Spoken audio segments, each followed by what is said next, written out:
ఏపీలో ఘన విజయం సాధించిన చంద్రబాబు ఇప్పుడు తెలంగాణలో పార్టీ పునర్నిర్మాణంపై దృష్టి పెడతారనే ప్రచారం జరుగుతుంది. గ్రామ స్థాయి నుంచి రాష్ట్ర స్థాయి వరకు కమిటీలు వేసి పార్టీని బలోపేతం చేయాలని భావిస్తున్నట్లు టాక్. ప్రత్యేక తెలంగాణ ఏర్పడిన తర్వాత చంద్రబాబు నాయుడు ఏపీపైనే పూర్తి ఫోకస్ పెట్టారు.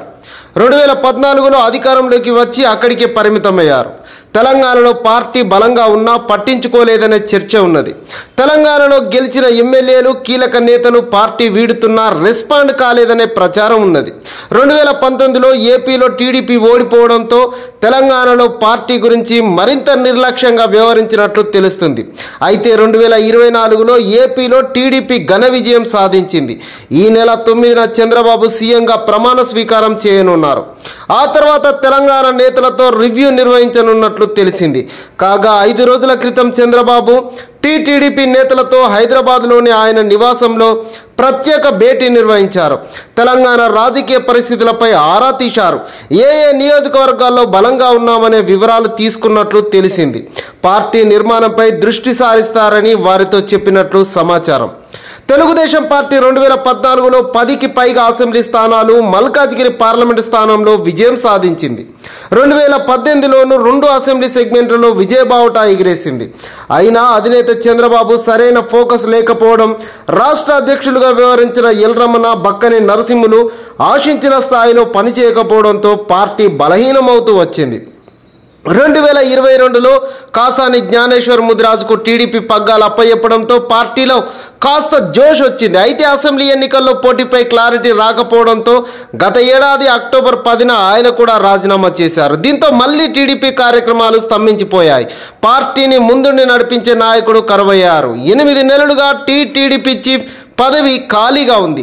అయితే ఈసారి యువతకు అధ్యక్ష బాధ్యతలు అప్పగిస్తారని చంద్రబాబు నాయుడు నాయకులకు హింట్ ఇచ్చినట్లు తెలిసింది. పార్టీ సీనియర్ నాయకులు అరవింద్ కుమార్ గౌడ్, బక్కని నరసింహులు, నర్నూర్ నర్సిరెడ్డి, జ్యోత్స్న, గడ్డి పద్మావతి సైతం అధ్యక్ష పదవిని ఆశిస్తున్నట్లు, చంద్రబాబు వీరి పేర్లను సైతం పరిశీలిస్తున్నట్టు సమాచారం. అయితే ఎవరికి బాధ్యతలు అప్పగిస్తారనేది ఆసక్తికరంగా మారింది. తెలంగాణలో బీఆర్ఎస్ స్థానం భర్తీ చేసేలా చంద్రబాబు ప్రణాళికలు వేస్తున్నట్లు చర్చ జరుగుతుంది.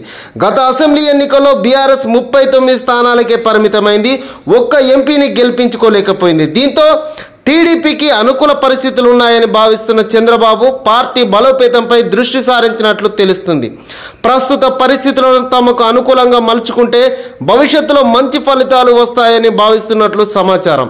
గ్రేటర్ హైదరాబాద్తో పాటు ఖమ్మం, ఉమ్మడి నల్గొండ, కరీంనగర్, వరంగల్, మహబూబ్ నగర్ జిల్లాల్లో పార్టీ క్యాడర్ బలంగా ఉంది. దీంతో పార్టీకి పూర్వవైభవం తేవాలని ప్రణాళికలు రూపొందిస్తున్నట్లు సమాచారం. అసెంబ్లీ, లోక్సభ ఎన్నికల్లో పోటీకి దూరంగా ఉండడంతో పార్టీ నేతలు క్యాడర్లో నైరాశ్యం ఉంది. అయితే త్వరలో జరగనున్న స్థానిక సంస్థలు, మున్సిపల్ ఎన్నికల్లో పోటీ చేయాలని చంద్రబాబు భావిస్తున్నట్లు పార్టీ సీనియర్ నేత ఒకరు తెలిపారు.